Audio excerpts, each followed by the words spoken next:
Okay, I'm standing in front of, this is the biggest exhibit of Gettysburg. So I'm doing a raw sermon to let you know, but there is one of my heroes, Lincoln, who had enough nerve and audacity. Well, like I said, this is a raw sermon, so usually I prepare more than this. But who stood up against the forces of the horrific genocide of slavery. So thank you to Abraham Lincoln. But I'm wondering if all this 51, as you can see, 51,000 people died in a 3-day war. And I'm going to go upstairs, but I want to show you the beautiful architecture of this. This was built in 1910 for the people that were in... And I'll go upstairs and finish my sermon. But built in, as you can see, this is very narrow, and I'll probably be out of breath when I get up there. But 1910, for the people of Pennsylvania, people to be honored, and those all that fought and died in the Pennsylvania infantry. So, excuse me. No, that's not me being out of shape. That's just me coughing. So, but once I get up these stairs, I will be out of shape. So I can go to the top and I can show you all the battlefields. It's just breathtaking to see all this war. As you can see, down there is the little monuments. You see a soldier over there to your left. He's charging. That's where the North stood. So all these monuments are where, and the cannons, is where the North stood.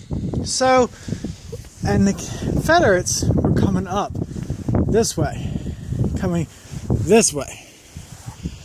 So you can see that charging, and all around here, as these stones where they're placed, is where the Northern Army stood.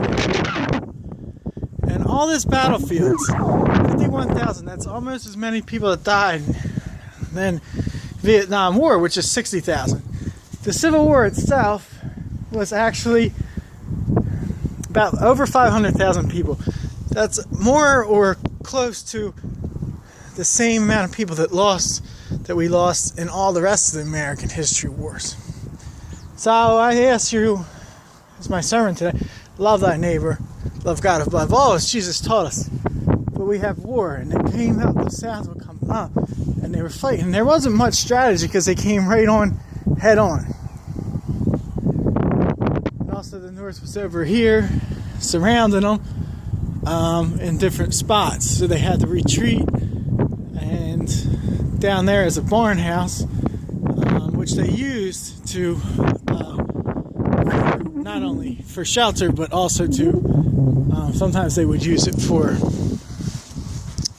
to have to stand behind it to fight. So, and the fences, prototypical fences of the Civil War, they would have to come over top of them. And in this battlefield, the Confederates would have to climb. They climbed over the fences to come forward, and a lot of the Southern troops were lost. So, war, what is it good for? 51,000 people, 3 days, July 1, July 2, July 3. We have here an angel. And that sword is a sword of victory, and then the palm is actually a palm of peace. We have to ask ourselves, is this what God wanted? Is this what God wanted? Was 51,000 people to die in 3 days, July 1, July 2, July 3 of 1863? 51,000 people.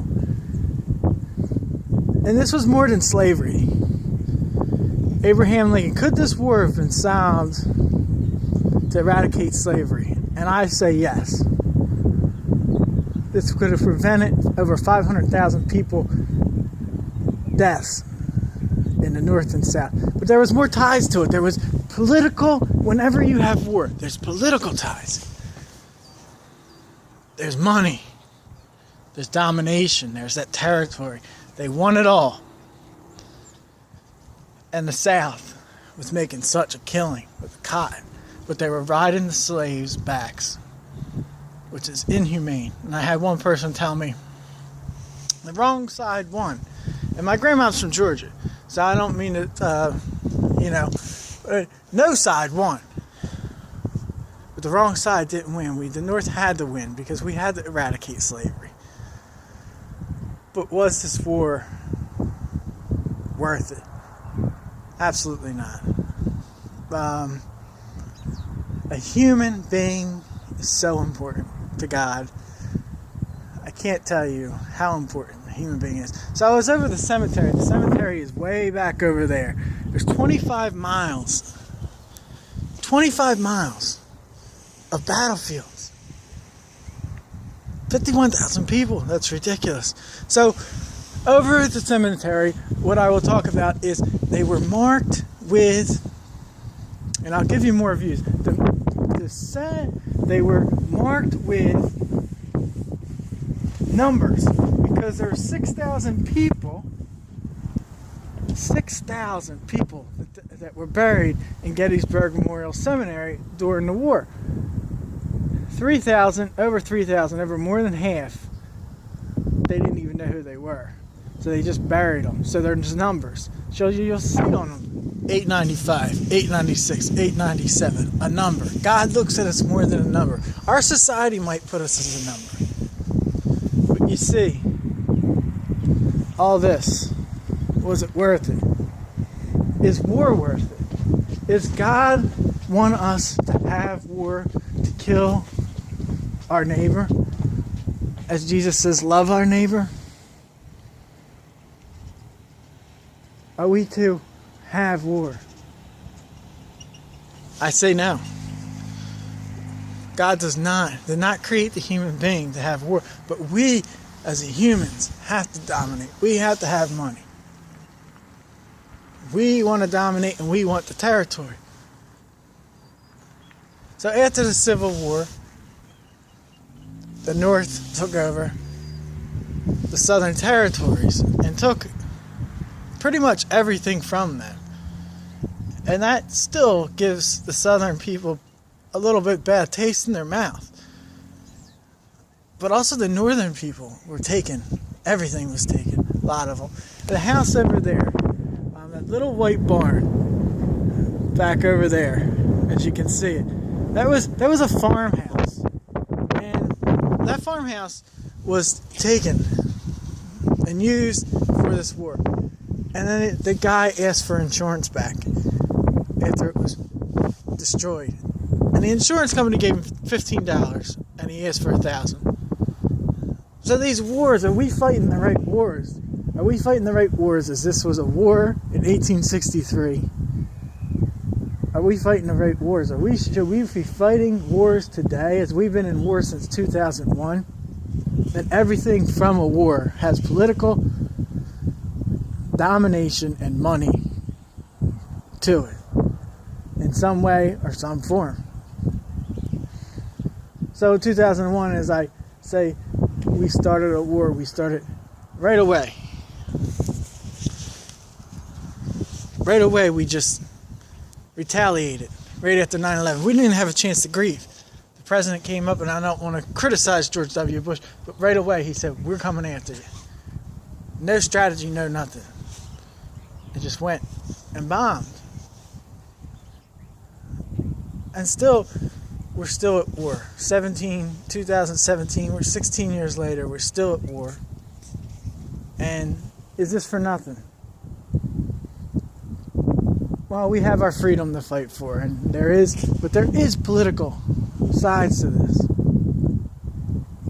Obviously, in the Persian Gulf War, there was oil. We needed to help Kuwait. But there was oil.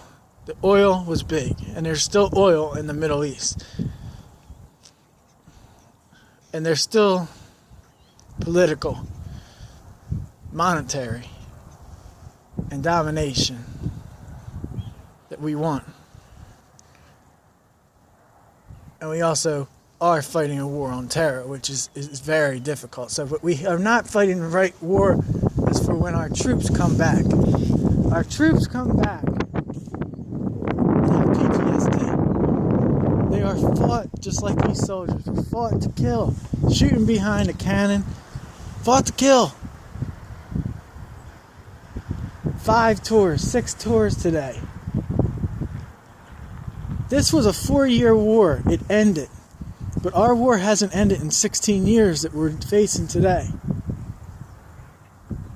And our soldiers are coming back with PTSD so strong that they want to take their life, some of them, because it's so much pain. They can't live. They have no peace. In Florida, there was an incident that the guy, a friend of mine who was a soldier, said the man needed help. The VA never gave him help. And he shot up 5 people in Fort Lauderdale airport. Yes, there may be some more to it. But we live in a time of war. We have to fight the war on people with PTSD and help them the best we can. Because they now are taught to kill. They're killers. And you want to put them back in society just like it's nothing. You can't just put someone back in society like it's nothing. We have to take care of those brave soldiers that fight for us. And do we really need to be over there? Do we really need to beef up our military? Just keep beefing it up and putting tax money into it? Is this what God wants? Or should we be fighting the war on poverty? Should we be fighting the war against health care? So everyone should have health care as a privilege, not a right. Excuse me, as a right, not a privilege. These are the wars that we should be fighting against poverty, against starvation. Who is our neighbor? Everyone is our neighbor. Jesus says to turn the other cheek. But instead, we want domination. The Northern took over, took the booty.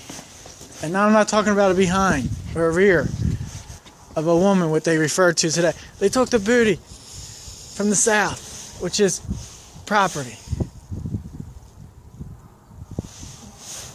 and goods. They took the booty from the North. That guy in his house over there, the barn over there, got $15. We have to fight the right war.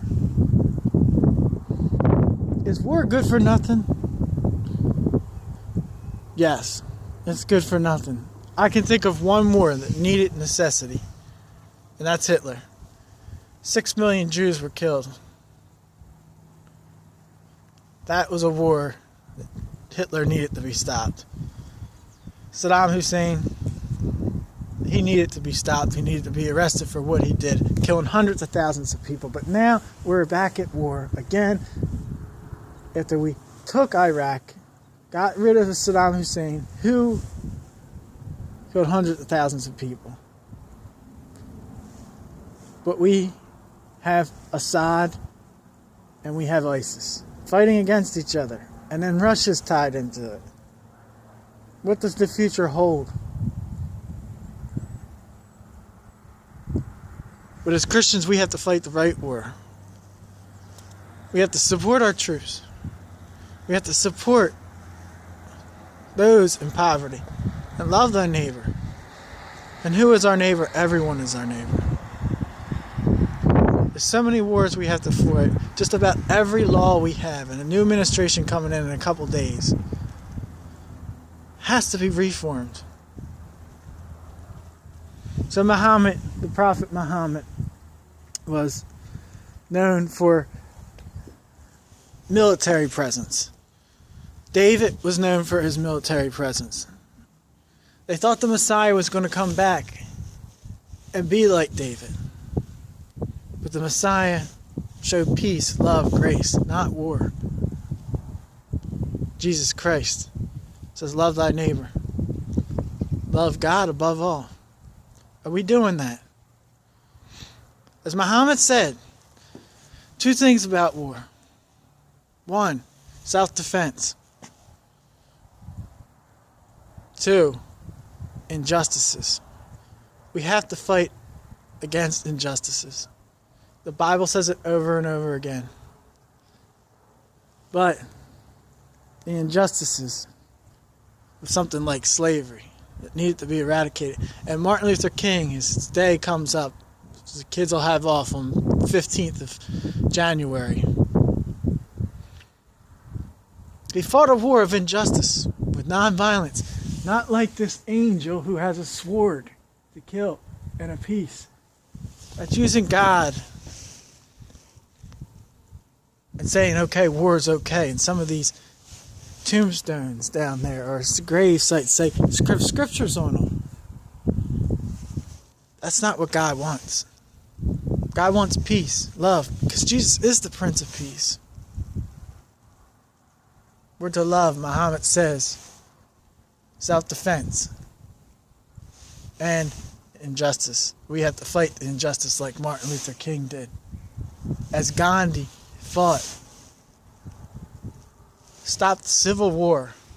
We could have stopped this Civil War. As Gandhi stopped the Civil War with peace and was killed for sticking up for injustices against his native India who was hurting Pakistan. And Martin Luther King, that was his hero, Gandhi. In Martin Luther King's office, he had a picture of Gandhi. And Martin Luther King did it the right way. There's only going to be one Martin Luther King. There's only going to be one Abraham Lincoln. And I can guarantee there's only one Messiah, and that's Jesus Christ. And he teaches love, peace, grace, mercy, not war. Love thy neighbor, love God above all. And leave it with this, Martin Luther King. He didn't fight tit for tat. Didn't come against. He was beaten. He turned the other cheek. Because Jesus taught him, turn the other cheek. Not to fight back. All these battlefields. 51,000 people died in 3 days. Was it worth it? War, what is it good for? Absolutely nothing. Say it again. War, what is it good for? Absolutely nothing. Could you imagine your family, your son, at this time of the Civil War, as I went to the cemetery, being number 902? No matter if he was on the north or the south. It didn't need to be this way. But there's always money involved. Political ties. Domination. Doesn't matter what country you're from. Even the United States wants it. We want to be the best at everything. I love this country. But we can't always be getting into wars.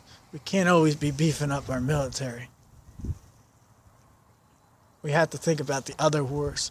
The wars for the people of poverty that are suffering each and every day in this country. That have to sleep on a heater in the city. That aren't being taken off the street in Gloucester County because we have no blue code. Code blue, which means you're cold. So it gets to a certain degree and take you off the streets. Our churches, we have failed. We have failed our Lord, our Messiah, to fight against injustice, to fight against war, to prevent thousands and thousands of soldiers and innocent people being killed over and over again. As it gets dark out, you can see how eerie it's becoming. As you can just see, the South was marching in, and the North was holding place, but had to retreat. How that